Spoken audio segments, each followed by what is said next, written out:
Hi guys, it's me Jeremy. We all know why we're here today is because we've received the whiskey flights from 61 Monarchy. So let's go on this journey of taste together. To begin, we're gonna ask you to prep everything for our whiskey tastings for today. First off, we're gonna use a ice cold water for us to basically cleanse our palate. Then we have nosing glasses. If you don't have any nosing glasses of this sort, a tulip style would do. Then we have a water dropper. We have another glass of ice cold water. This is specifically to be used at the end. And finally, we've got the heroes, which are basically the whiskies from 61 Monarchy. But I'm gonna add in one more, which is the music to get us in the mood. So whether it's a Mozart or a Beethoven or even a jazz tune, get it ready. Now, for those of you who don't have the whiskey tasting glasses and the water droppers, fret not, you can always email me or contact me and I will ensure that you can buy the tasting sets from us and we will get it shipped out to you in due time.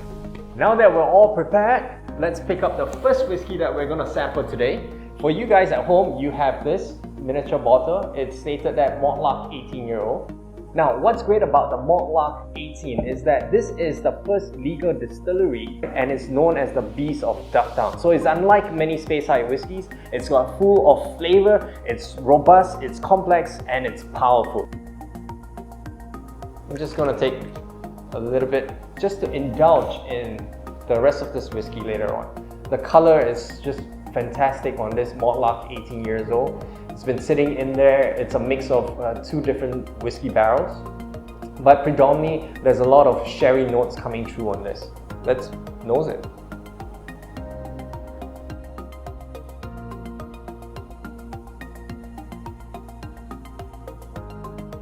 So let's take a first sip of water and we'll sample this first draft. Somehow people always relate whiskies to food and flavors, but sometimes we can always just say experiences. Let's try this. Slunge.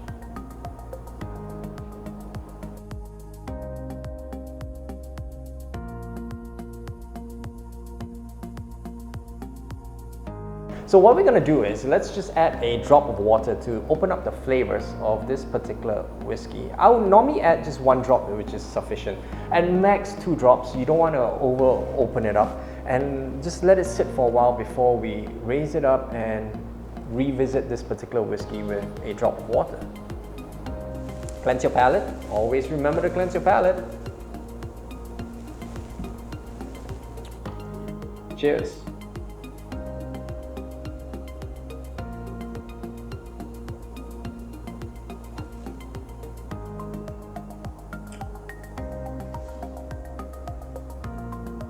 Definitely looking at that orange peel in the mouth, that zestiness, that tropical fruits coming through after just just one drop of water. So can you imagine if you add 2 drops of water, what will happen to this whiskey?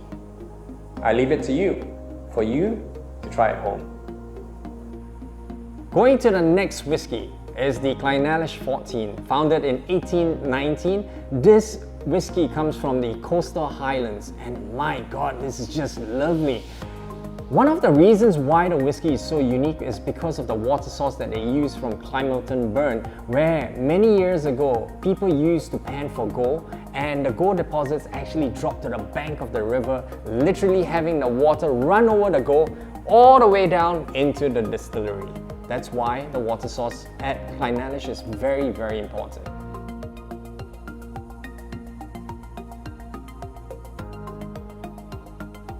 And with that, let's sit back, relax, enjoy the music while we prepare to nose, to taste, and to experience the Clynelish 14.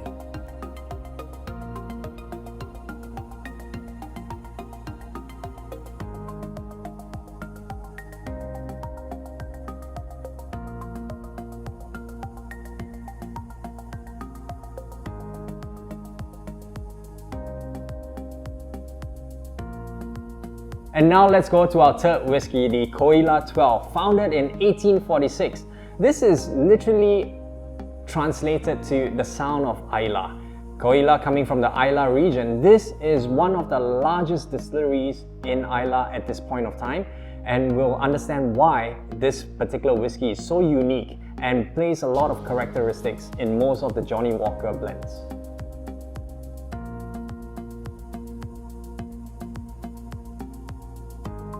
And now, let's pause and experience the sound of Isla.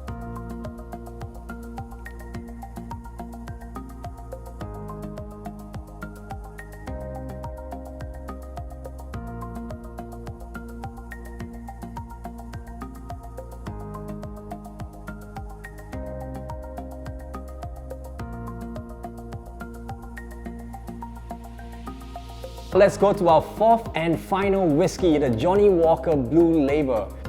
While known for its 3 C's, rare cask, rare craft, and rare character, we'll be talking about the rare cask. What it means? Well, basically Johnnie Walker owns about 10 million whiskey barrels aged at any one time. This includes single malts and single grains, but only 1 out of every 10,000 whiskey barrels are hand selected for the process and the creation of this unique masterpiece, the Johnnie Walker Blue Label. Would you believe me if I told you that some of the whiskies that we use in the Johnnie Walker Blue Label, the distilleries no longer exist?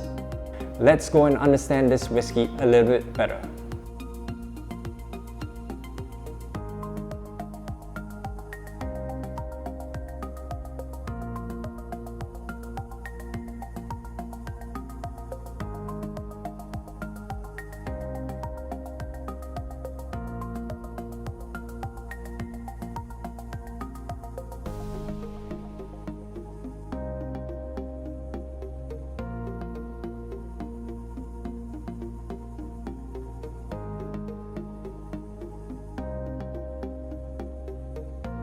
Now that we've tasted all 4 of these whiskies, I really like to hear from you. I want to hear your thoughts and your views and your experience on each of the 4 whiskies that we've tried. So do write to me. If you like a more personalized tasting session, I'll be happy to meet you at 61 Monarchy for a dram, or you can subscribe to one of our dinner packages. That's most likely gonna happen after the MCO. So meanwhile, stay home and stay safe. See you soon.